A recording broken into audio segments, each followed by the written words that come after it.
Mort de Lisa Marie Presley, la triste raison pour elle n'a pas eu d'enfant avec Michael Jackson.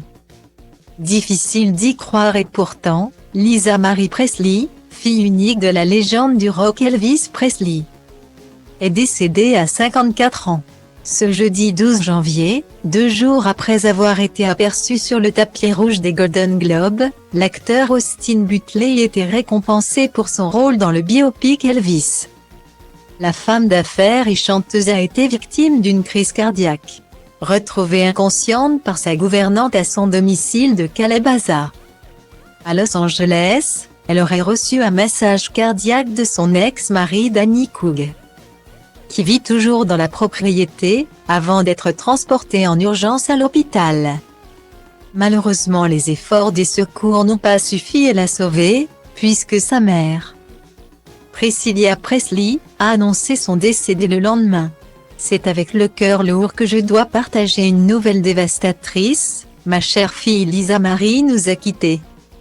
Elle était la femme la plus passionnée, forte et aimante que je connaisse, a écrit cette dernière dans un communiqué publié par People, tout en demandant de respecter la vie privée de sa famille et en remerciant les fans pour leur amour et prières.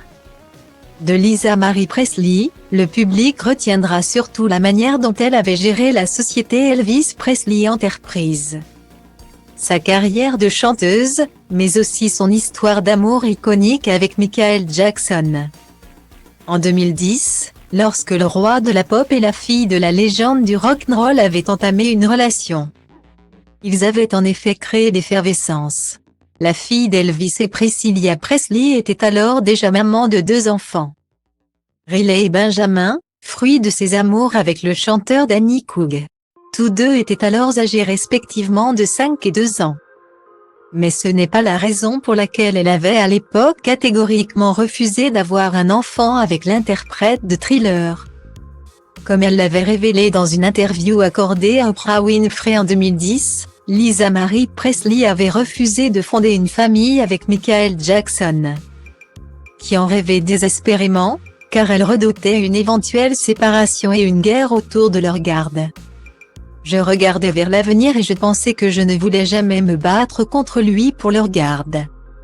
Je voulais m'assurer que lui et moi étions vraiment unis, avait-elle assuré à la télévision. Un refus très mal vécu par le roi de la pop, ce qui a probablement précipité leur divorce, prononcé 2 ans seulement après leur union.